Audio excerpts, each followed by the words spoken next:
Ẹ káàbọ̀ sí ẹ̀kọ́ kíkà ojoojúmọ́ ti ìjọ ẹ̀dá titun. Òní ọjọ́ Ajé 20 oṣù kẹwàá ọdún 2025. Àkòrí Òfin Titun kan. Ìwé orin 4-2. Fẹ́ ẹnìkejì rẹ. Ẹ̀kọ́ àkọ́sórí. Òfin titun kan ni mo fi fún yín, kí ẹ̀yin kí ó fẹ́ ọmọnikeji yín gẹ́gẹ́ bí èmi ti fẹ́ràn yín, kí ẹ̀yin kí ó sì lè fẹ́ràn ọmọnikeji yín. Ìwé Jòhánù orí 13 ẹsẹ̀ 24. Bíbélì kíkà. Ìwé Jòhánù orí 13 ẹsẹ̀ 21 dé ẹsẹ̀ 40. Nitorina, nígbà tí ó jáde lọ tán, Jesu wípé, ní ìsìn a ó yin ọmọ ènìyàn lógo, a sì yin Ọlọ́run lógo nínú rẹ̀. Bí a bá yin Ọlọ́run lógo nínú rẹ̀, Ọlọ́run yóò sì yìn ín lógo nínú ohun tikararẹ, yóò sì yìn ín lógo nísinsìnyí. Ẹ̀yin ọmọdé, nígbà díẹ̀ sí èmi ó wà pẹ̀lú yín. Ẹ̀yin ó wá mi, àti gẹ́gẹ́ bí mo ti wí fún àwọn Júù pé, níbi tí èmi ń gbé lọ, ẹ̀yin kì yóò lè wá. Bẹ́ẹ̀ ni mo wí fún yín nísinsìnyí.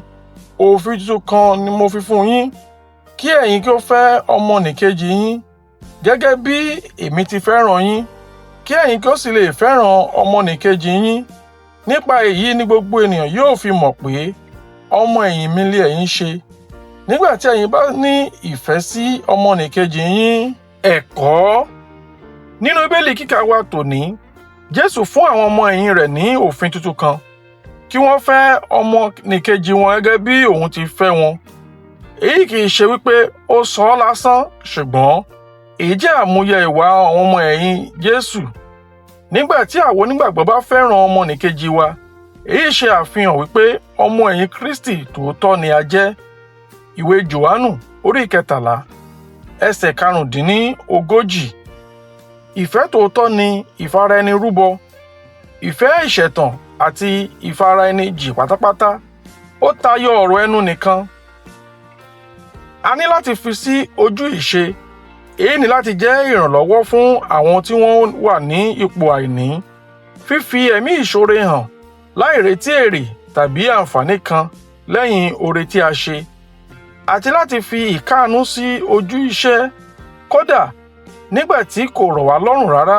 Ìfẹ́ tí àwọn ọmọ ẹ̀yìn ní sí Jesu ni wọ́n ní sí ara wọn, tí ó sì fi ara hàn fún gbogbo àgbáyé nípa ìbáṣepọ̀ tí wọ́n ní pẹ̀lú Jesu. Gẹ́gẹ́ bí onígbàgbọ́, a pè wá láti fẹ́ ẹnìkejì wa gẹ́gẹ́ bí Jesu ti fẹ́ wa pẹ̀lú ìkáàánú, ìfẹ́ inú rere àti ẹ̀mí ìfara-ẹni-rúbọ. Ìfẹ́ wa sí ẹlòmíràn ni láti jẹ́rìí fún gbogbo àgbáyé ìfẹ́ aláìlẹ́gbẹ́ tí Kristi ní sí wa. Ojúṣe yìí kan náà ni ó yẹ kí àwa pẹ̀lú fi fẹ́ àwọn ará, kí a bójútó wọn àti láti fi ara wa rúbọ gẹ́gẹ́ bí Kristi Jesu ti fẹ́ ìjọ. Ẹ̀kọ́ àmúrelé. Bí a ṣe ń pèsè fún àwọn ará, a ń fi ìfẹ́ Jesu hàn sí gbogbo àgbáyé. Àdúrà. Jésù Olúwa, fún mi ní ẹ̀mí láti fi ìfẹ́ Kristi hàn sí gbogbo àwọn onígbàgbọ́ àti àwọn aláìgbàgbọ́ ní orúkọ Jésù. Àmín. Títí di ọ̀la, ó dàbọ̀.